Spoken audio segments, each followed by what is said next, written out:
Hi there, I'm Justin Pritchard, and in this video, a car that is perfect for spoiling yourself. The fact that Audi will sell you a Bang & Olufsen stereo in this car, complete with these signature pop-up tweeters, is one of the strongest indications of what the new Audi A6 is all about: spoiling yourself. This stereo is a $5,100 option, and one of the reasons why is because it was created, in part, to see what was possible with in-car audio without using price as a constraint. And it's on the options list for the gals and fellas that use cars like this as a personal listening space, and more than that, as a place to entertain, unwind, socialize, and relax. Of course, I can't show you how beautiful the stereo system in this car is, but I will tell you that on several occasions while listening to it at higher volumes, I got startled for just a split second because the sound is so convincing and powerful that it just briefly tricked my brain into believing that a vocalist or a drummer was now suddenly in the car with me. The audio on this thing is just something else. What's on your screen as I read this is about the freshest luxury sedan in the game right now, and all new this year, and it is really, really good, which tends to be the case at this price point. Call it 77 grand to start, and a generous list of options pushing my tester to just a tick under six-figure territory. Pricey, but I don't remember the last six-figure car that treated me this well. It starts before you even get in. Nearly zero-effort door handles, they're just big switches that trigger an electronic actuator inside that does all the work. You could open or close these with your pinky if you like. Just get the door to here, and the power cinch themselves closed noiselessly. Then push this to start the engine, park your compatible cell phone here to recharge it wirelessly, no cord required, and a click and a flick of the wrist gets you ready to go, complete with full perimeter backup camera coverage and augmented reality park assist for more confident maneuvering this big sedan in small spaces. Big means roomy, and that's another way the A6 spoils you. I could stretch out for miles in here, front seat or back, all the while surrounded by smooth and angular panels of wood, metal, and leather, broken up with gloss black accenting and plenty of contrast, and display screens, on top of display screens, on top of head-up displays. It is quite the atmosphere, one part luxury business lounge, one part sci-fi movie central command center. The screens work as nicely as they look, precise, responsive, top of the line. The texture even makes it easy to tap more precisely.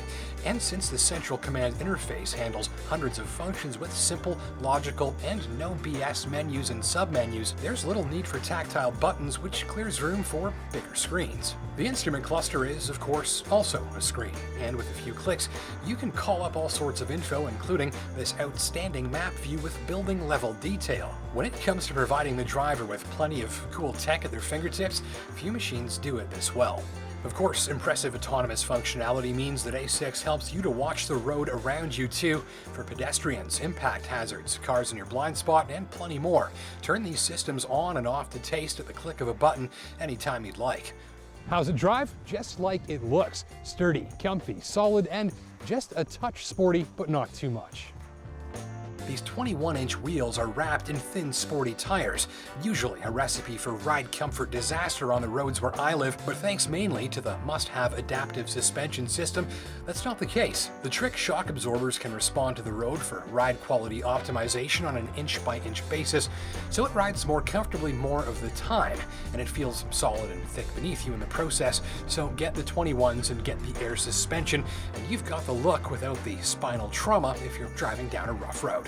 And notably, that suspension also enables remarkable feats of body motion control, including the A6's ability to comfortably absorb bumps and dips with virtually no rebound. It's just up, down, done. No excessive bouncing to needlessly stir passengers who might be trying to relax. Select drive modes to taste with this button for instant remapping of the suspension, transmission, steering, engine, and other subsystems to taste. In dynamic mode, A6 is far more responsive, keeps its body closer to the wheels, stiffens things up, and feels more eager. It never really wants to encourage you to drive it too spiritedly. This car is more about relaxing, remember. But it is all but totally unbothered if you do feel like a sporty rip down your favorite winding road.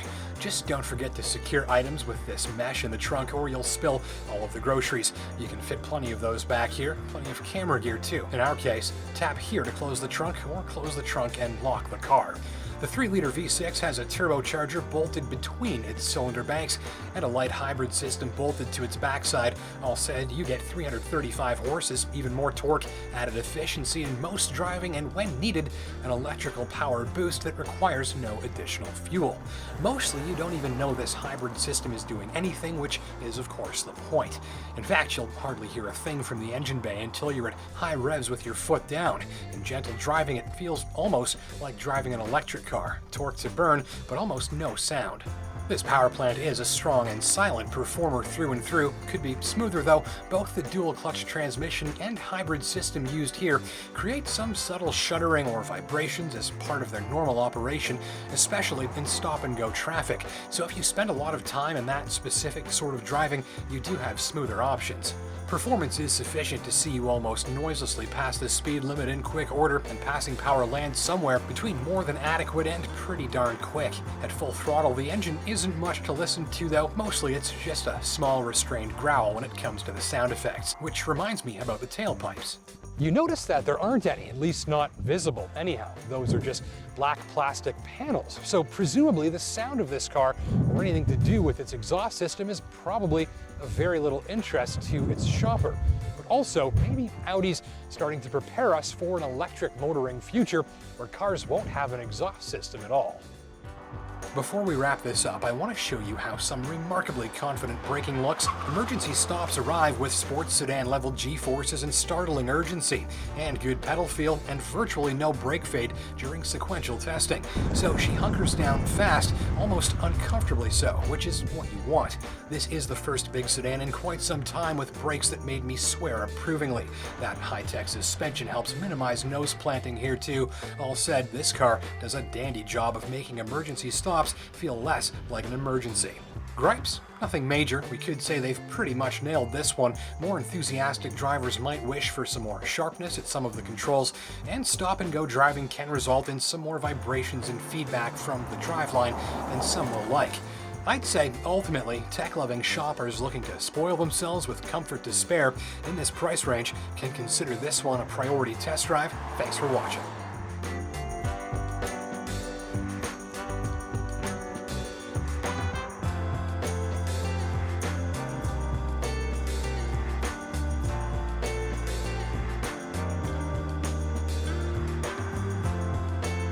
Look at the taillights on that thing, that's cool.